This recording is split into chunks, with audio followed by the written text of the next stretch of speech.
Good afternoon. My name is Jeff Sweeney with EastWest Manufacturing. We're going to talk a little bit this afternoon about supply chain management strategies.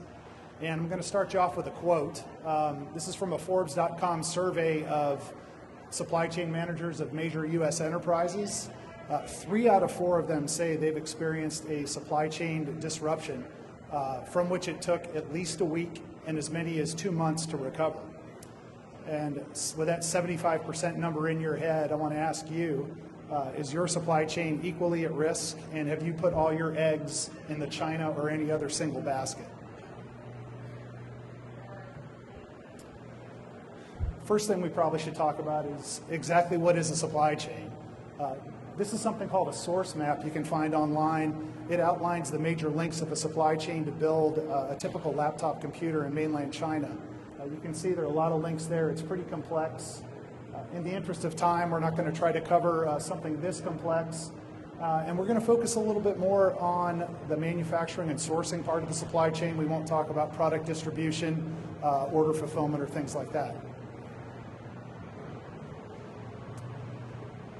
Before I get into supply chain strategies, probably should tell you a little bit about who EastWest is, why we're qualified on the subject.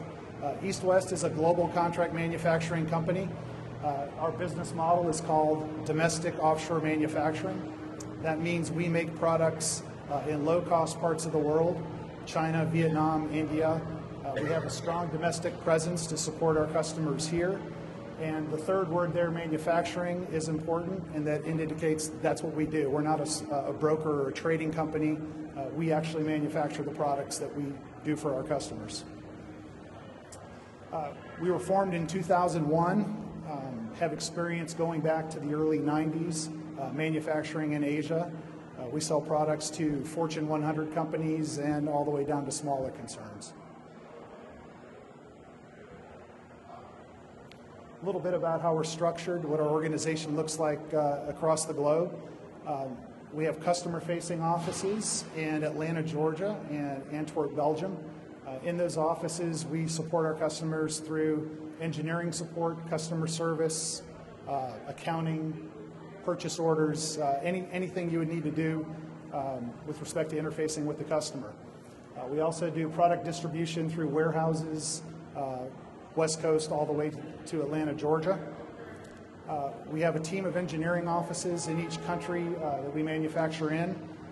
Typically here, we'll manage our subcontract suppliers, project engineers, sourcing engineers, quality control inspection, and logistics in country. We also have 2 facilities that we own. We manufacture electric motors in Changzhou, China, and injection molding assemblies in Ho Chi Minh City, Vietnam. Our supply chain really reaches to 5 countries. We manufacture and/or source in China, Vietnam, Thailand, Taiwan, and India.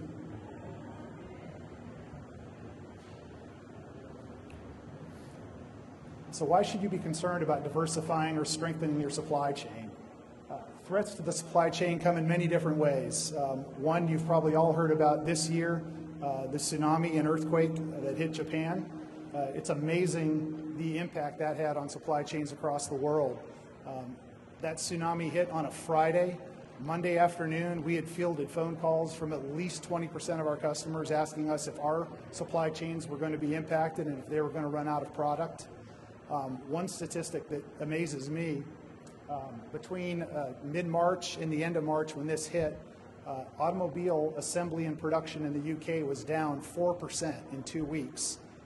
So it's amazing to think that one natural disaster 5,000 miles away could reduce automobile throughput in the UK by 4% that fast.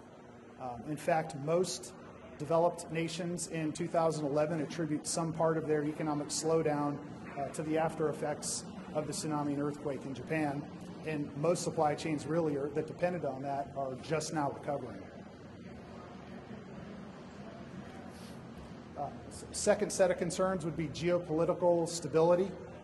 A company actually headquartered here in Chicago called Aon Trade Credit.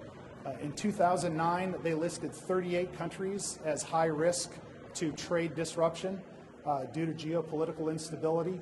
That number increased to 54 just in 2 years, from 2009 to today. Some concrete examples of that, of course, everybody thinks of Middle East oil. Maybe lesser known is the unrest in Libya has disrupted trade traffic and shipping through the Mediterranean. And of course, North Korea is an ominous threat that always hangs over supply chains in Asia. Third major category of supply chain threats would be labor unrest. Strikes are not unique to the U.S. There were transportation strikes in France in 2009 that disrupted the flow of goods throughout the EU zone. There was a strike in 2010 in a Zhongshan, China Honda parts supplier that shut down Honda assembly factories for months. You may have heard in the news about the spate of suicides at Foxconn. It's a Taiwanese-owned manufacturer in China. It employs 500,000 people. It makes most of the cell phones in the world. In addition to the suicides from the pressure of performing in the contract manufacturing world, that one facility, it employs 500,000 people. They lost 100,000 workers, 20% of their workforce, over one national holiday in China. So that supplier had to hire 100,000 people, and while they were doing that, slow down production and shipments to their customers. A fourth, and maybe not as obvious, consideration and threat to your supply chain would be your supplier's capabilities. This is a photograph I took in 2001 when I was touring a factory. This was this factory's idea of a good way to prevent a cut nylon cord from fraying. And that is an open candle inside of a cardboard box to prevent the candle from blowing out. They thought that was a safe and an effective method of defraying a cord. We talked to that supplier, asked them to change their habits. They refused, and so we refused to do business with them as a supplier. But this illustrates kind of a more overarching point, and that is your suppliers may not have the technical capabilities to do what you need to do. They may not have the scale as you grow. They may not be able to grow with you.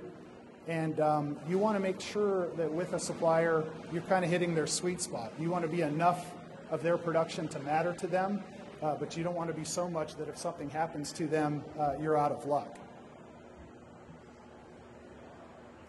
A final and probably one of the more obvious considerations with respect to threats to your supply chain would be financial issues.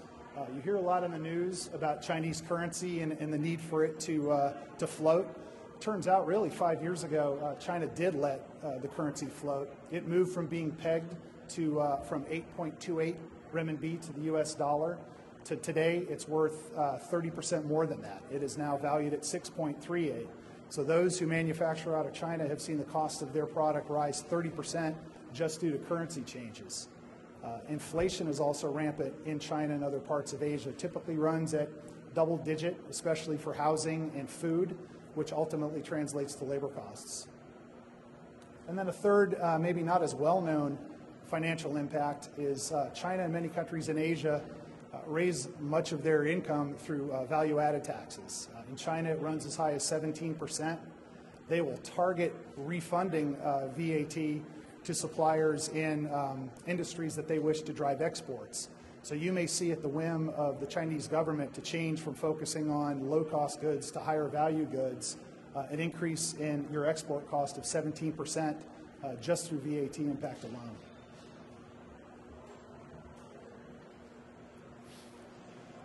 So with all those threats, what are you going to do? I would say you need to look at your supply chain in a strategic way. As I showed before, supply chains can be very complex. You can look at them, break them apart in a lot of different ways. I'm going to break them apart in a couple of different ways and then talk about some case studies that illustrate what's going on there. The two main buckets I'll look at will be an internal and an external supply chain, and then looking at them in parallel and vertically. So in the case of this toy car, looking at supply chains in parallel, it's exactly what it sounds like. Two separate independent supply chains that allow you to get that product made completely independent of each other. One classical example of this would be a manufacturer who handles production of their goods in-house. They would set up an external supply chain to make the exact same good, ostensibly by outsourcing at a lower cost. and then they would look to optimize the blend of delivery and total cost by mixing how much they make internally and how much that they would go outsourcing. Another way to look at a parallel supply chain would be to outsource both, either through two different suppliers or through a supplier that is capable of developing two separate parallel supply chains. I'll talk a little bit more about this with a case study after I talk about some other strategies.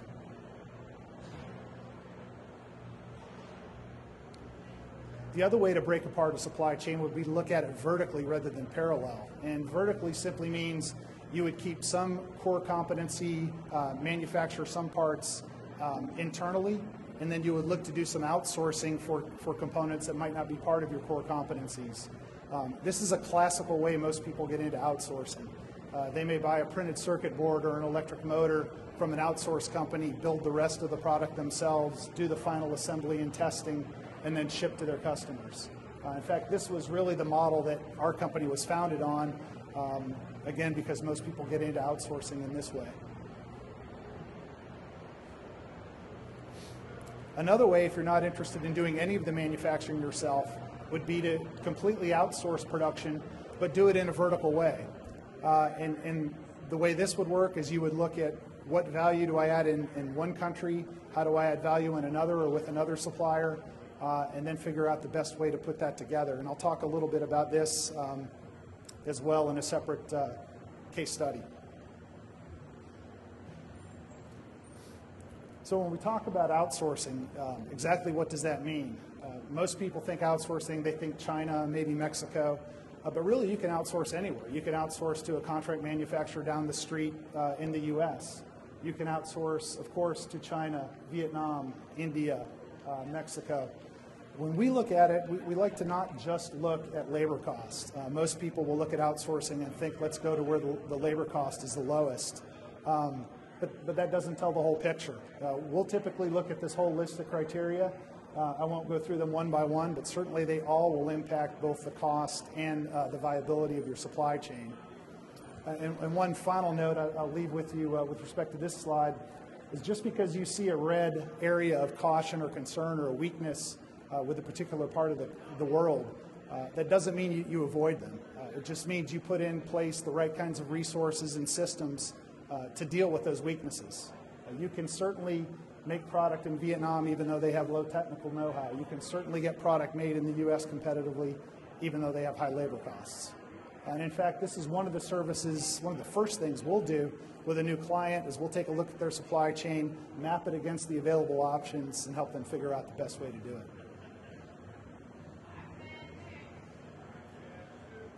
I'll talk a little bit about a couple of case studies now, and I'm going to ask Carrie to pass around some show and tell examples. First case study is a product we make for a company called Personal Microderm. It's an exfoliator product that basically takes what a doctor's office can do in terms of taking dead skin off of your face or your body and brings it to a personal at-home model. The challenge for our customer with this was to find a supply chain that could start small and grow as he grew in size. This particular customer didn't want to do any of the manufacturing in-house. He was involved in medical products. He had an invention, patented this product, knew he had an available market, but was seeking somebody to manufacture it for him. What we were able to do was take a look at that product and figure out which components belonged in which country. We knew that things like motors, vacuum pumps, power adapters, switches were a great fit with what China can do. You could find hundreds of suppliers to do that. We also knew we had an injection molding facility in Vietnam that was very good at injection molding, assembly, testing, and final packaging. We were able to put the two together, vertically integrate a supply chain to this customer that allowed him to issue a single purchase order to us. We use our China office to source the components that need to be sourced out of China, ship them down to our facility in Vietnam, perform the injection molding, the assembly, and ship finished goods to him in a seamless way. The only reason he knows we're doing it vertically is he's getting the best combination of quality, cost, and delivery. The result here was we were able to launch this product in very small production lots of a couple thousand pieces at a time. let this guy conserve his cash, start to get into market share. He has now grown to where he'll do a couple 100,000 of these units a year. The supply chain we built for him was able to start small, yet grow to that 200,000 level without sacrificing quality or reliability.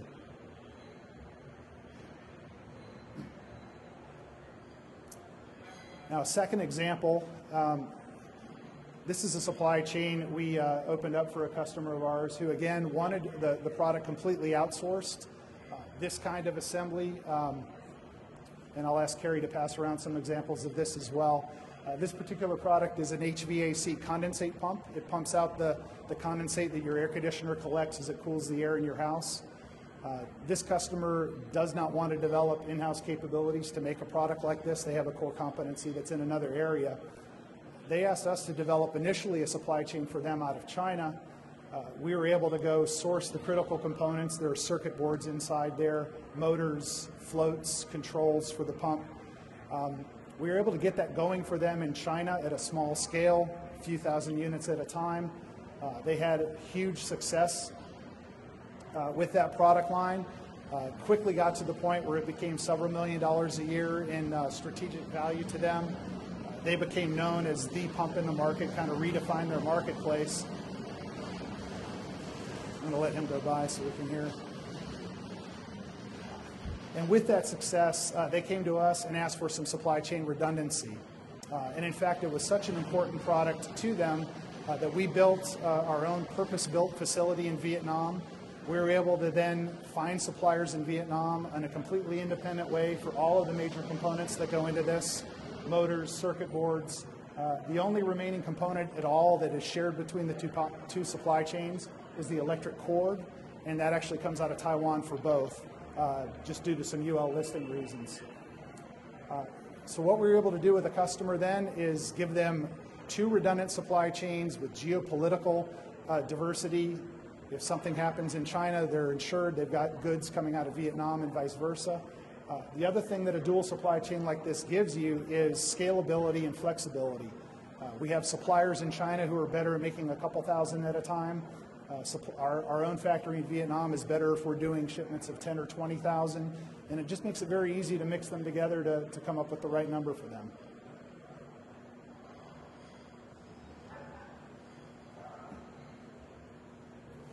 So considering the case studies, considering the threats, how would I recommend that you go forward? I would say do it. Again, the key word here is to strategize. Avoid the temptation of taking an RFQ and throwing it against the wall at 30 or 40 people quoting you and seeing what sticks. And for most people, that's simply looking at the lowest price or the lowest couple of prices and going forward with that. I would advise you not to do that. Instead, look at your goals. Are your goals to get the lowest cost? Is your goal to have scalability, flexibility, geopolitical diversity? And once you've established your goals, then look at the potential threats. What could get in the way of doing that? Do I need to be worried about currency exchange? Should I be worried about geopolitical issues? Should I be worried about freight continuity? Once you've done that, then it's time to develop a strategy. And again, I would say that's the key word here. Implement a plan that addresses those weaknesses and the threats, that meets your goals. And I would guess that no matter what your improved supply chain ends up looking like, that I doubt you're going to put all your eggs in the China or any other basket for that matter. So I've got time for questions, or be happy to entertain questions at the back of the room, or feel free to come by our booth. Thank you. Enjoy the last hour of your show, and hope you get your flights home.